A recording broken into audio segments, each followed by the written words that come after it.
கட்டிட்டாங்க. ஏன்னா அது மதன் டைமில் வந்துட்டு யானைக்கு அதிகமாக டிஸ்டர்பன்ஸ் இருக்கக்கூடாதுன்றதுக்காக. ஸோ பார்த்தீங்கன்னா தெரியும். ஸோ கொஞ்சம் கோபமாக இருக்க மாதிரி தான் இருக்குல்ல பார்த்தாவே. ஓகே, வந்து காலையில் வந்து சரஸ்வதி, ஓகே, மத்தியானம் உச்ச பூஜைக்கு வந்து லக்ஷ்மி, ஓகே, ஈவினிங் டைமில் வந்து துர்கா. இது எப்போ டெய்லி நடக்கும், டெய்லி ஆனால் அந்த சதுசத்தை டெய்லி.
வெல்கம் பேக் டு போலை தமிழ் யூடியூப் சேனல் அண்ட் வணக்கம் நண்பர்களே. எல்லாரும் எப்படி இருக்கீங்க, நல்லா இருக்கீங்களா? ஸோ இன்றைக்கான கோவில் தரிசனம் நம்ம எங்கே வந்திருக்கோம்? ஸோ ஆக்சுவலாக நம்ம எப்பவுமே கோவில் பார்த்தோம் அப்படின்னா கோவிலுக்கு முன்னாடி ஒரு சன்ரைஸ் பார்ப்போம். ஸோ இன்றைக்கி சன்ரைஸ் பார்க்க முடியாது. நான் ஆல்ரெடி லாஸ்ட் வீக்கே நான் சொல்லிட்டேன், கேரளா ஃபுல்லாக அதிகமாக மழை பெஞ்சிட்டு இருக்கு அப்படின்றனால சன்ரைஸ் நம்ம பார்க்க முடியாது. பட் அதோட கிளைமேட்டை மட்டும் தாராளமாக என்ஜாய் பண்ணலாம். ஸோ அதனால தான் இன்றைக்கி அந்த கிளைமேட் தாராளமாக காட்டியிருப்பேன். ஸோ இன்றைக்கான கோவில் தரிசனம் நம்ம எங்கே வந்திருக்கோம் அப்படின்னா, அதாவது பாலக்காட்டில் கிட்டத்தட்ட பார்த்தீங்கன்னா பாலக்காடுலேருந்து ஒரு 5-6 கிலோமீட்டர் அண்ட் நம்மளோட பாலக்காடு ரயில்வே ஸ்டேஷன் பார்த்தீங்கன்னா ஒரு 1.5 கிலோமீட்டர் வரும். ஸோ 1.5 கிலோமீட்டர் 2 கிலோமீட்டர்ஸ் வரும். ஸோ இந்த பகுதியில் இருக்கக்கூடிய கல்லைக்குளங்கரா பகவதி சேத்திரம் அப்படின்னு சொல்லக்கூடிய கோவில் தான் இருந்தது இன்றைக்கான தரிசனம் பார்க்க வந்திருக்கும். ஆக்சுவலாக இந்த கோவில் வந்துட்டு கல்லைக்குளங்கரா பகவதின்னு சொல்லுவாங்க, அப்படி இல்லைனா ஏமூர் பகவதின்னு சொல்லுவாங்க. ஸோ ரெண்டுமே பார்த்தீங்கன்னா ஒன்று தான், ஸோ ஒரே பேர் தான். ஸோ பொதுவாக சொல்கிறது பார்த்தீங்க அப்படின்னா கல்லைக்குளங்கரா பகவதி சேத்திரம். ஸோ இந்த கோவில் தான் சொல்லி இன்றைக்கான தரிசனம் நம்ம பார்க்க வந்திருக்கோம். கல்லாக இருந்த இத்தலம் குளமாக மாறி அக்குளத்தில் கரங்களாக காட்சியளிக்கும் ஹேமாம்பிகா அம்பிகையின் திருக்கோயிலாக விளங்குவது ஸ்ரீ ஏமூர் பகவதி என்று அழைக்கப்படும் கல்லைக்குளங்கரா பகவதி ஆலயம். இக்கோவில் தமிழ்நாட்டின் கோயம்புத்தூர் மாவட்டத்திலிருந்து சுமார் 55 கிலோமீட்டர் தூரத்திலும், கேரளாவின் பாலக்காடு மாவட்டத்திலிருந்து சுமார் 7 கிலோமீட்டர் தூரத்தில் கல்லைக்குளங்கரா என்னும் இடத்தில் அமைந்துள்ளது. சுமார் 500 ஆண்டுகள் பழமை வாய்ந்த இத்திருத்தலத்தில் அம்பிகையின் வடிவங்களில் ஒன்றான ஹேமாம்பிகாவின் கோவிலாக கருதப்படுகிறது. கோவிலின் மூலஸ்தானத்தில் வெறும் கைகளாக மட்டுமே தெரியும் அம்பிகையின் திருவுருவத்தை கொண்ட இக்கோவில் பாலக்காடு மட்டுமின்றி கேரளாவிலும் பிரசித்தி பெற்ற ஸ்தலமாக விளங்குகிறது. முன்னொரு காலத்தில் மலம்புலா அணை காடுகளை பூர்வீகமாக கொண்ட இந்த அம்பிகை தன்னை பூஜித்த பக்தரின் நலனுக்காக இக்குளத்தில் தோன்றியதாக கூறப்படுகிறது. பிரசித்தி பெற்ற இந்த ஆலயத்தில் வருடத்தில் 9 நாட்கள் வரும் நவராத்திரி விழா இங்கு வெகு விமர்சையாக கொண்டாடப்படுகிறது. அக்கணம் ஏராளமான பக்தர்கள் இங்கு வருவது வழக்கமாக காணப்படுகிறது. மேலும் இக்கோவிலில் அனுசரி தினமும் நடக்கும் கலபா அபிஷேகம் என்னும் நிகழ்வு சிறப்பாக பார்க்கப்படுகிறது. அந்த பூஜையின் போது இங்குள்ள அம்பிகை தினமும் 3 ரூபங்களில் காட்சி தருவது வழக்கமாக கொண்டிருக்கிறது. இந்த ஆலயத்தில் பிரதான வழிபாடாக உமா மகேஸ்வர பூஜை, சந்தான பாக்கியம் என்னும் குழந்தை பாக்கியம், குழந்தைகளின் கல்வி வழிபாடு என முக்கிய பூஜைகள் வழிபாடுகள் காணப்படுகின்றன. அப்பூஜையின் போதும் மற்ற பிற பூஜைகளின் போதும் இங்குள்ள தேவியின் நைவேத்திய பிரசாதமாக பாயாசம் அனைத்து பக்தர்களுக்கும் வழங்கப்படுகிறது. மலபார் தேவஸ்தானத்தால் பாதுகாக்கப்படும் இக்கோயிலில் கிழக்கு மற்றும் தெற்கு பகுதிகளில் புகழ்பெற்ற சிவன் கோவில்கள் காணப்படுகின்றன. இந்த கல்லைக்குளங்கரா அம்பிகை பல கவலைகளுடனும் பிரச்சனைகளுடனும் குழப்பங்களுடனும் வரும் பக்தர்களுக்கு வரம் தந்து தன் கரங்களால் பல நன்மைகளை செல்வங்களையும் அருள்கிறாள். வணக்கம் நண்பர்களே. அதாவது இன்னைக்கு நம்ம வந்திருக்கக்கூடிய கல்லைக்குளங்கர பகவதி சேத்திரம் அப்படின்னு சொல்லக்கூடிய இந்த கோவில் தான் வந்திருக்கோம். ஸோ இந்த கோவிலில் பார்த்தீங்க அப்படின்னா இந்த கோவில் சரித்திரங்கள் சொல்கிறதுக்காக நம்ம கூட வந்துட்டு சில இந்த கோவிலோட நிர்வாகிகள் இருக்காங்க. ஸோ நமஸ்காரம் ஏட்டா. ரெண்டு பேர் தானே? ரெண்டு பேர் நரேந்திரன். நரேந்திரன். உங்கள் பேர் சிவகுமார். ஸோ இவர் இவர் பேர் வந்து பார்த்தீங்கன்னா நரேந்திரன் அண்ட் இவர் பேர் வந்து பார்த்தீங்கன்னா சிவகுமார். ஸோ இவங்க தான் வந்து பார்த்தீங்கன்னா இந்த கோவிலோட சரித்திரங்கள் சொல்ல போகிறாங்க. ஸோ ஏட்டா ഈ കല്ലേക്കുളങ്ങര ഭഗവതി ക്ഷേത്രത്തിൻ്റെ ചരിത്രം എന്നാണ്? ഇത് എത്ര ആളുകൾ 50 വർഷങ്ങളാണ്? ഇത് ഒരു 500 കൊല്ലത്തിൽ ഏറെ പഴക്കമുണ്ടെന്നാണ് പറയുന്നത്. കാരണം ഇവിടെ കുളത്തിലെ എഴുത്തുകൾ നോക്കിയപ്പോൾ അതിൽ 400 കൊല്ലം പഴക്കം മുമ്പുള്ള കല്ലുകൾ വരെ കണ്ടിട്ടുണ്ട്. എഴുതി വെച്ചിട്ടുണ്ട് 400 കൊല്ലം പഴക്കം. അപ്പോൾ 500 കൊല്ലമെങ്കിലും ചുരുങ്ങിയത് പഴക്കം കാണുമെന്ന് നമ്മൾ കരുതുന്നു. പണ്ട് ഇവിടെ കുറൂർ നമ്പൂതിരിപ്പാട് തിരുമേനി ഉണ്ടായിരുന്നു. അദ്ദേഹം ഇതിൻ്റെ മൂലസ്ഥാനം മലമ്പുഴയ്ക്ക് മുഖത്ത് ഇത് ജലസംഭരണി നിൽക്കുന്നിടത്ത്, റിസർവായർ നിൽക്കുന്നിടത്ത് അവിടെയായിരുന്നു. അദ്ദേഹം ഇവിടെ നിന്നും ഏതാണ്ട് 8 കിലോമീറ്റർ 10 കിലോമീറ്റർ ദൂരം പോയി അട്ടണ ദിവസവും അച്ഛനൊക്കെ വന്നിട്ടുണ്ടായിരുന്നു. അദ്ദേഹത്തിന് വയസ്സായി, പോകാൻ വയ്യ എന്നുള്ള നിലയായി. അപ്പോൾ ദേവി അദ്ദേഹത്തിന് ഒരു അരുളപ്പാട്, ദേവിയിൽ നിന്ന് അദ്ദേഹത്തിന് ഒരു അരുളപ്പാടുണ്ടായിരുന്നു. അരുളപ്പാട് എന്താണെന്ന് വെച്ചാൽ, തിരുമേനി വയസ്സായതുകൊണ്ട് ഈ കഷ്ടപ്പെട്ട് അതുവരെ വരണമെന്നില്ല, എൻ്റെ സാന്നിധ്യം ഇവിടെ ഉണ്ടാകും, ഇവിടെ കുളം കുളമായിട്ട് മാറ്റാൻ ഈ കുളത്തിൽ എൻ്റെ സാന്നിധ്യം ഉണ്ടാവും. അങ്ങനെ ദേവി കുളത്തിൽ നിന്നും പൊങ്ങി വന്ന് പ്രത്യക്ഷപ്പെട്ടു തിരുമേനി. അപ്പോൾ തിരുമേനി ഭക്തിപൂർവ്വം തൊഴുതു കഴിഞ്ഞിട്ട് ദേവിയെ തൊടാൻ സ്പർശിക്കാൻ വേണ്ടി പോയി. അപ്പോൾ ദേവി കുളത്തിനകത്തേക്ക് പോയി കൈ മാത്രം നോക്കുന്നു. ഈ കൈയിൽ നിങ്ങൾ ഇവിടെ പ്രതിഷ്ഠിച്ച് ആരാധിച്ചാൽ മതി എന്ന് പറഞ്ഞു. അങ്ങനെയാണ് ഈ ഇവിടെ കയ്യിൻ്റെ പ്രതിഷ്ഠ ഉണ്ടായത്. അപ്പോൾ ദേവിയുടെ അനുഗ്രഹിക്കുന്ന എല്ലാ ഭക്തന്മാരെയും അനുഗ്രഹിക്കുന്ന 2 കൈകളാണ് ഇവിടുത്തെ പ്രതിഷ്ഠ. ஸோ அன்பர்களே, இந்த கோவிலோட சரித்திரம் உங்களுக்கு தமிழில் வந்துட்டு அண்ணன் வந்து சிவகுமார் இவர் வந்து சொல்லுவார். ஸோ அண்ணன் இந்த கோவிலோட சரித்திரங்களை தமிழில் சொல்லுங்கள் மக்களுக்கு. இந்த கோவில் கல்யாண ஏமூர் பகவதி க்ஷேத்திரம்னு சொல்லுவாங்க. ஓகே. இல்லைன்னா ஹேமாம்பியா க்ஷேத்திரம்னு சொல்லுவாங்க. ஓகே. கேரளாவில் 4 அதிர்ச்சி 4 போர்டர்ஸ் காத்திருக்கிறது. கிழக்கு கரிமலையில் ஹேமாம்பியாவும், அந்த பக்கம் பார்த்துருச்சுன்னா வடக்கு மூகாம்பிகாவும், தென்பக்கத்தில் பார்த்துச்சுன்னா பாலாம்பிகாவும், படிஞ்சாறு மேற்கு பக்கம் பார்த்துச்சுன்னா லோகாம்பியா கொடுங்கல்லூர் பகவதி, அந்த மாதிரி தான் இருக்குது. இது வந்து பூர்வீகம் வந்து இந்த ஒரு 500 years மோர் இருக்குன்னு சொல்லலாம். இங்கே வந்து பூஜை பண்ணிட்டு இருந்த குருவங்கன திருமேனி അദ്ദേഹம் வந்து அங்கே மலைமலாவுக்கு அந்த பக்கம் தான் ஒரிஜினலாக இருந்திருக்கு. இப்போ இருக்கிற ரிசர்வாருக்கு மேலே இருந்திருக்கு. ஆனால் அங்கே போக முடியாததுனால, அவரோட வயசானால போக முடியாததுனால அவர் வந்து அம்மாவுக்கு டெய்லி வேண்டிட்டு இருக்காரு.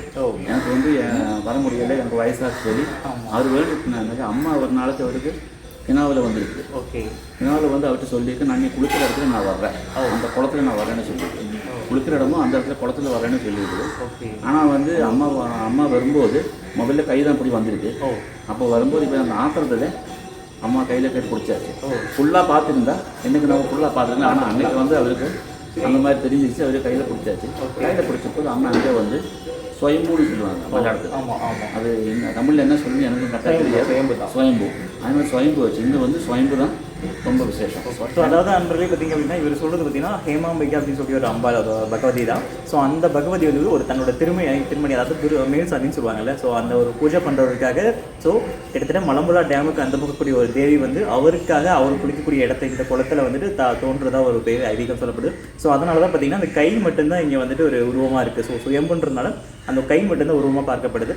அண்ட் இந்த விசேஷம் இவற்றில் விசேஷம் எந்த விசேஷம்? நவராத்திரி தான் இந்த கோவிலில் விஷயம். ஆனால் இதுக்கு பக்கத்தில் சிவன் கோவில். ஓகே.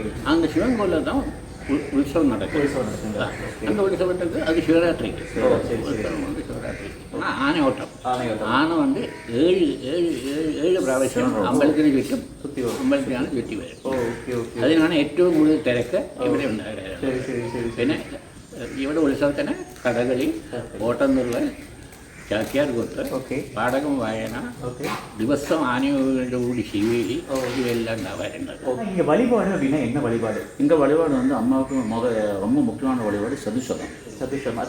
இது வந்து 101 நாழி அரி, 101 வலம் சர்க்கரை, ஓகே 101 நாளிகேரம், ஓ தேங்காய், ஓகே நெக்ஸ்ட்டு வந்து கதளிப்பழம், 101 கதளிப்பழம் இதெல்லாம் போட்டுட்டு பெரிய ஒரு சரக்குன்னு சொன்னால் பெரிய பாத்திரத்தில் வந்து இங்கே உள்ளே கருப்பள்ளியில் ஓகே பாயசம் உண்டாக்கி எங்கள் ஊருக்காரங்களுக்கு வர்றவங்களுக்கு இந்த வழிபாடு பண்ணுறவங்க எல்லாருமே கொடுக்கும். ஓ கிட்டத்தட்ட அது வந்து பார்த்துருச்சுன்னா ஒரு 5 பறை இல்லைன்னா 10 பறைக்குள்ளே இது இருக்கும் பாயசம்னு நினைக்கிறேன். அந்த அளவுக்கு இருக்குது, பெரிய குவான்டிட்டி இருக்குது. இந்த ஊர் ஃபுல்லாக கொடுத்தாலும் தீராது, அந்த அளவுக்கு இருக்குது. ஓகே ஓகே இங்கெல்லாம் வந்து இங்கே பக்கத்தில் வந்து இந்த railway office, State Bank of India, அதே மாதிரி பக்கத்தில் ஊரில் இருக்கிற ஆளுங்களை எல்லாம் இங்கேருந்து கொண்டு வருவாங்க. பாயசம் கொண்டு அவங்க சாப்பிடுவாங்க. ரொம்ப விசேஷம் சதிசரம். நெக்ஸ்ட்டு வந்து அம்மாவுக்கு கலபாபிஷேகம். அம்மாவோட இந்த கை இது இல்லை, அதில் வந்து ஃபுல்லாக கலபாபிஷேகம் பண்ணி வந்து காலையில் வந்து சரஸ்வதி, மத்தியானம் உச்ச பூஜைக்கு வந்து லக்ஷ்மி, ஈவினிங் டைமில் வந்து துர்கா. இது எப்போ டெய்லி இருக்குது. ஆனால் அந்த சதுசம் டெய்லி இருக்காது. கலபம் வந்து ஆல்மோஸ்ட் டெய்லி இருக்கும். டிபெண்ட்ஸ் அப்போ ஆளுங்க வந்து புக் பண்ணுற அளவுக்கு. ஏதாவது நாளைக்கு புக்கிங் இல்லைன்னா மட்டும் அன்றைக்கி கேப் வரும். பட் இருந்தாலும் அதனோட சிறையில் அதெல்லாம் ஐட்டம்ஸ் எல்லாமே இருக்கும்.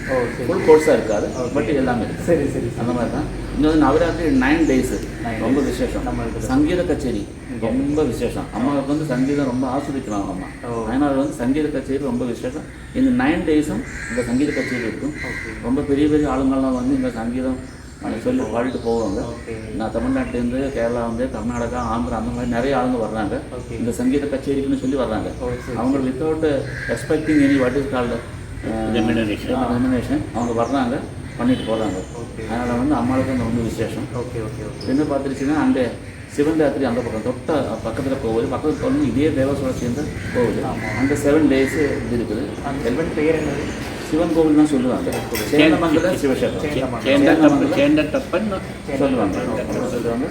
அதாவது நண்பர்கள் இந்த கோவிலுக்கு பக்கத்துலேயே ஒரு 100 meters 200 meters தான் இருக்கும். ஸோ பக்கத்தில் ஒரு சிவன் கோவில் இருக்குது. ஸோ இது எல்லாமே சேர்ந்தது தான் ஒரு கோவில். மொத்தமாக ஒரே தேவசம் தான் பார்த்துட்டு இருக்கு. இன்னொரு சிவன் கோவில் இருக்குது, ஈஸ்வரமங்கலம்.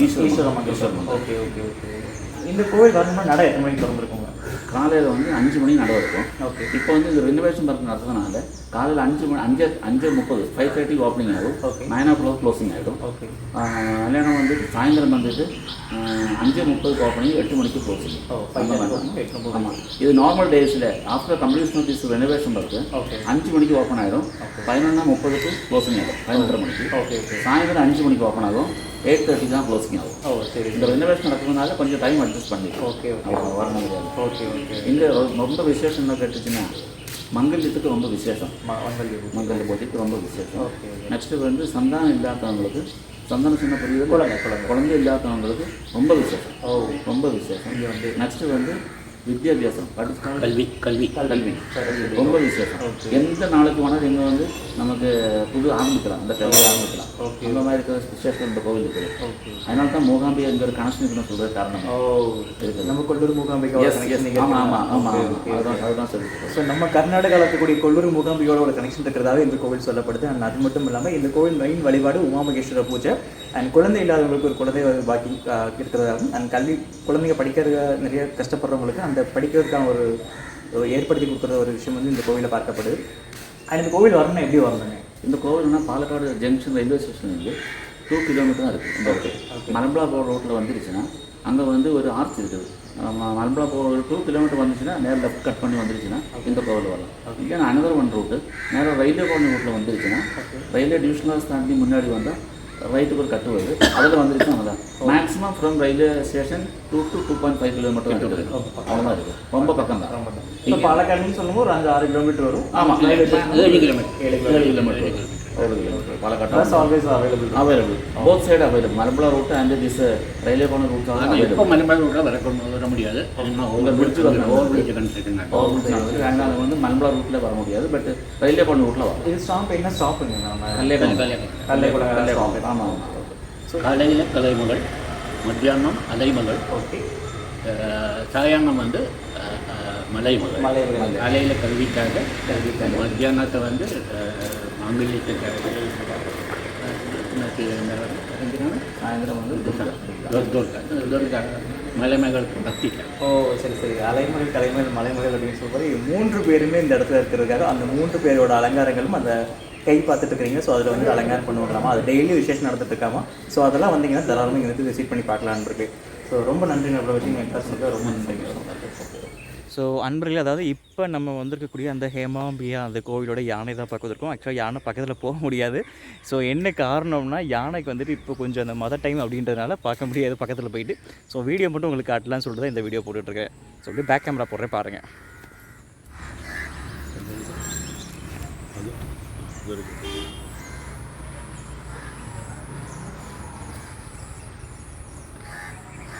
ஸோ பார்த்தீங்கன்னா தெரியும். ஸோ எல்லாமே அதை ஆக்சுவலாக போட்டிருந்த சங்கிலி எல்லாமே கழட்டிட்டாங்க. ஏன்னா அது மதன் டைமில் வந்துட்டு யானைக்கு அதிகமாக டிஸ்டர்பன்ஸ் இருக்கக்கூடாதுன்னு இருக்காங்க. ஸோ பார்த்தீங்கன்னா தெரியும். ஸோ கொஞ்சம் கோபமாக இருக்க மாதிரி தான் இருக்குல்ல பார்த்தாவே.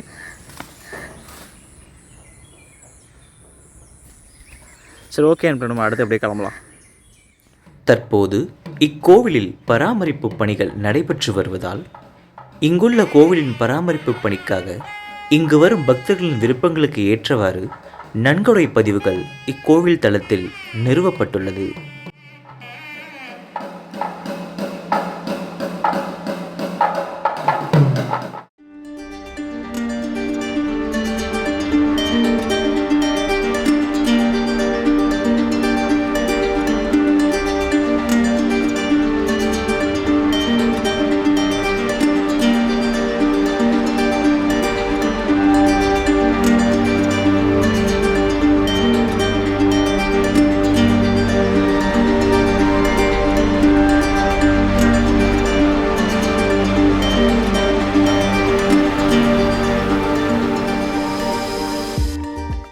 ஓகே நண்பர்களே, அதாவது இன்றைக்கான கோவில் தரிசனம், அதாவது பாலக்காடு மாவட்டத்தில் இருக்கக்கூடிய கல்லைக்குளங்கரை அப்படின்னு சொல்லிட்டு பகுதி சேத்திரம் தான் இன்றைக்கி ஒரு தரிசனம் பார்த்தோம். ஆக்சுவலாக வந்துட்டு நம்ம கோவிலுக்கு பக்கத்தில் வந்துட்டு ஒரு சின்ன ஸ்பாட் இருக்கும், ஒரு சின்ன குன்று மாதிரி இருந்தது. ஸோ அங்கேருந்து ஒரு சின்ன ஒரு ஃபினிஷிங் பண்ணும்போது ஒரு எண்டிங் இங்கே போட்டுடலாம் அப்படின்னு சொல்லிட்டு தான் இந்த வீடியோ இங்கே எடுத்துகிட்டு இருக்கேன்.